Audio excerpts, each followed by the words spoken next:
wadadani waxay isku xirtaa madaxtooyada Villa Soomaaliya iyo dekedda Muqdisho ayaa isticmaalkeeda waxaa dhibaatooyin ku qabay bulshada iyo gaadiidka maadaama ay muddaha burbursaneed hase ahaatee wadadani waxaa dhawaan dib u dhis ku sameeyay maamulka gobolka Banaadir oo kaashanaya shacabka Muqdisho gudoomiyaha gobolka Banaadir ahna duqa magaalada Muqdisho mudane Cabdiraxmaan Cumar Cusmaan injineeriisu ayaa xarig ka jaray wadadani waxaana goobjoog ka ahaa gudoomiye ku-xigeenada gobolka maamulka degmada iyo qaybaha bulshada gudoomiye ku-xigeenka degmada Xamarjab ahna kusimaha gudoomiyaha degmada Ismaan Maxamed Fiido ayaa maamulka gobolka uga mahadceliyay dhismaha wadadani waxaan marka koowaad marka labaad marka saddexaad uga mahadcelinaa maamulka gobolka Banaadir oo saddexdaas wado si fudud macna noogu hirgeliyay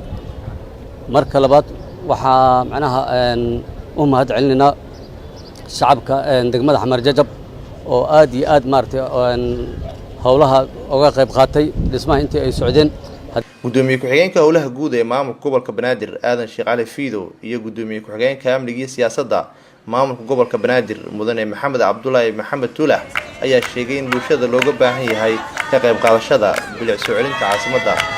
waxay kamid tahay wadooyinka magaalada Muqdisho oo la dhiso kaabayaasha dhaqaalaha oo la soo celiyo waxayna ka qayb qaadanaysaa ama qayb ay ka noqonaysaa bilicda magaalada Muqdisho iyo amniga iyo soo celinta nabadda magaalada Muqdisho runtii farxad weyn ayay noo tahay inaan degmada Xamarjab maanta wadadan loo furo oo xariga looga jaro wadooyin kale oo badan magaalada Muqdisho way ka socdaan annaga maamulka gobolka Banaadirna oo adigu gudoomiyaha u tahayna waxaan hormuud aad noogu tahay sidii aan magaaladan bilicdeeda aan wax badan uga bedeli lahayn dhismayaal cusub oo wadooyin ah maadaama jidku isku socodkiisu uu muhiim u yahay bulshada marka jidkan wuxuu bilow u yahay insha Allah wadooyin badan oo halbowlo ah shacabka magaaladan degan oo maamulkeena gobolka Banaadir uu hogaaminayo gudoomiyaha uu noo dhisi doono gudoomiyaha gobolka Banaadir ahna duqa magaalada Muqdisho mudane Cabdiraxmaan Cumar Cusmaan injineeriisu waxa uu tilmaamay in maamulka gobolka ay ka go'an tahay horumarinta bilicda magaalada waxaan wadnay barnaamij isku tasho haddana isku tashanna horumar ma gaari karno wadada aan dhisnay waxay u baahan tahay in bulshadeen ka faa'iideysato horumarkii dhaqaalaha uu yimaado kii amniga uu horseedo waa la socotaano bariyahan waxaa socday bilicda magaalada oo nalalkiina aan ku xirnay wadooyinkaas mara dekedda iyo dhammaan wadooyinka kaleba lagu sii wado ujeedadan ay tahay magaaladan oo bilic ah oo nabad ah oo nadiif ah inaan ku soo celino sidii barnaamijka ahaan jirtay taasna shacabka la'aantiisa waxba nooma suurta gasheen tanna waa bilow